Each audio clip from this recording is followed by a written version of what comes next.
The first thing my father did after Grandpa Leonard's funeral was hand my inheritance to my brother. Right in front of me. Not privately. Not respectfully. Publicly. Like I was some outsider who happened to share the same last name.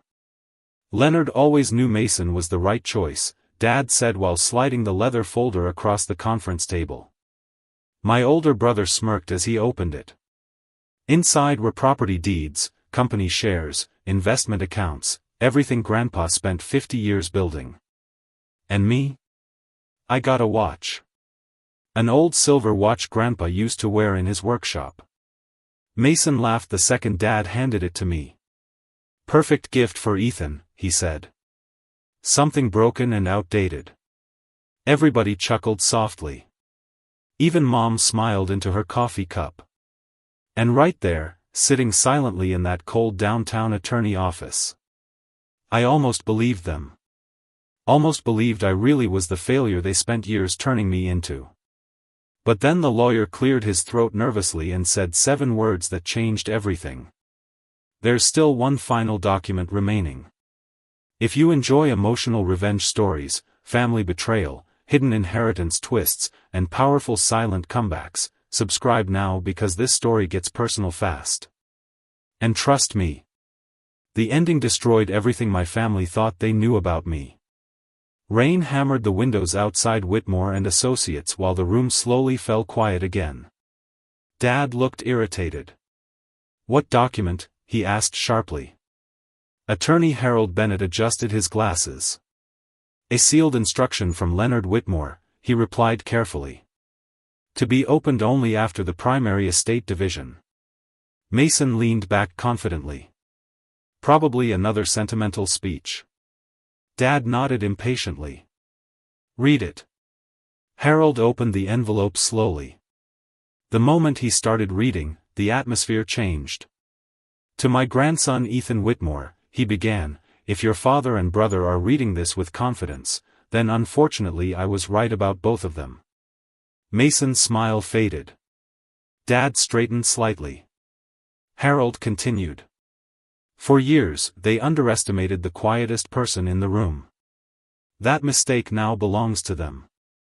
My stomach tightened. I looked down at the silver watch in my hand. Harold reached into the envelope again and removed another folder. Thicker this time. Official. Stamped. He placed it directly in front of me. Inside were ownership filings, legal transfers, banking confirmations, and corporate voting documents. Then Harold delivered the sentence that completely shattered the room. Ethan Whitmore now controls 51% of Whitmore Industrial Holdings. Silence. Absolute silence. Dad blinked twice like his brain refused to process the words.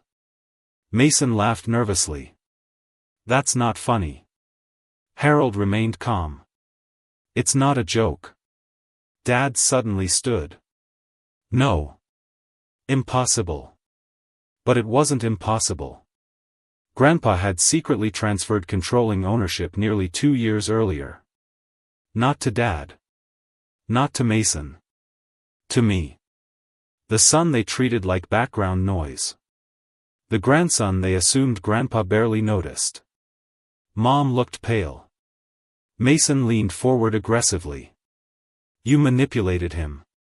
Harold slid more paperwork across the table. Everything was legally verified months ago. Dad grabbed the documents violently, scanning page after page while his face slowly lost color. And for the first time in my entire life, my father looked afraid of me. Growing up in the Whitmore family felt like competing in a game where the winner had already been chosen.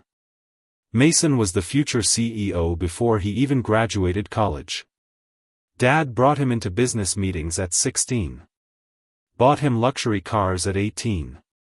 Introduced him as my successor to investors before he turned 25. Meanwhile, I was the quiet son. The awkward one. The disappointment. At family dinners, Dad asked Mason about stocks and expansion plans while asking me things like, so, still figuring life out? Everybody laughed every single time. I learned early that silence hurt less than defending myself. One Thanksgiving, I remember spending nearly an hour helping Grandpa prepare the dining room while Mason bragged about a business internship Dad arranged for him. When dinner finally started, Dad raised a glass toward Mason proudly. To the future of this family. Everyone clapped. I sat there quietly cutting my turkey while nobody even looked at me. But Grandpa did. He leaned over slowly and whispered something I never forgot. The loudest applause doesn't always mean the right person earned it. At the time, I thought he was simply trying to make me feel better. Years later, I realized he was warning me. But Grandpa Leonard noticed things nobody else did. While Dad worshipped confidence, Grandpa respected patience. He taught me how to study people quietly.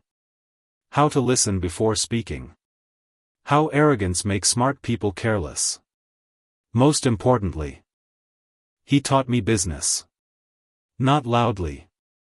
Not formally. But during late nights in his workshop while fixing antique watches together. You notice details, he used to tell me. That's real intelligence.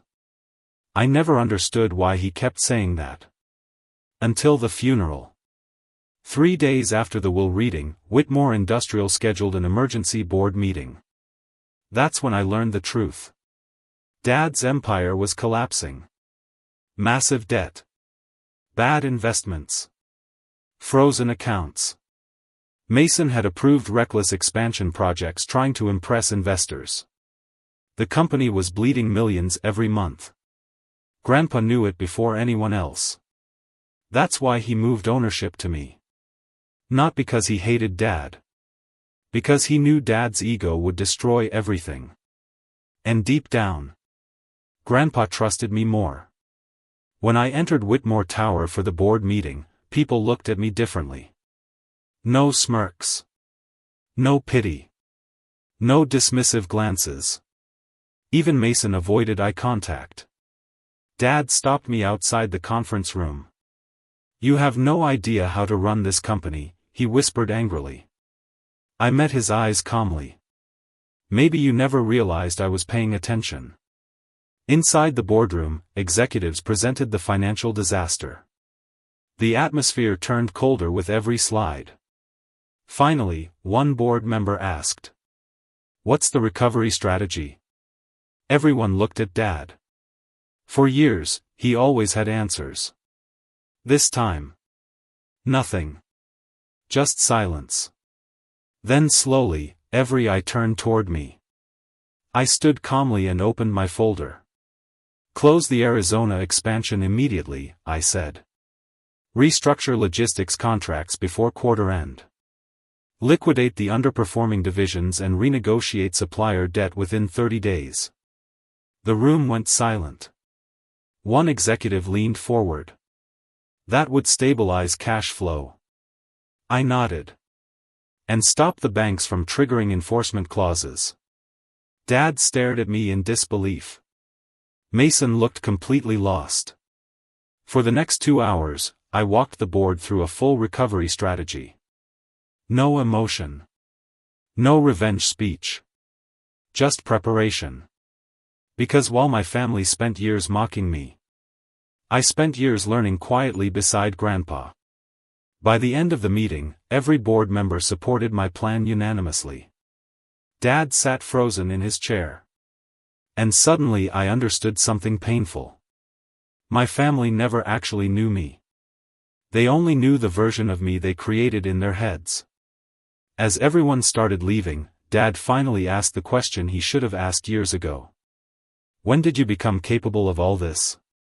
I looked at him for a long moment. Then answered softly. "When you stopped paying attention to me." That night, I drove alone to Grandpa's lake house. The workshop still smelled like cedar wood and machine oil. His old desk lamp glowed softly over scattered tools. I opened the silver watch they mocked earlier that morning.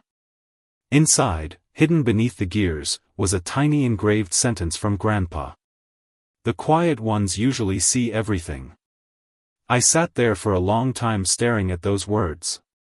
Then for the first time in years, I stopped feeling invisible. If this story hit you emotionally, make sure to like, comment, and subscribe for more powerful revenge stories, family betrayal twists, inheritance drama, and silent comeback endings. And remember, sometimes the person everyone overlooks is the one holding the final paper all along.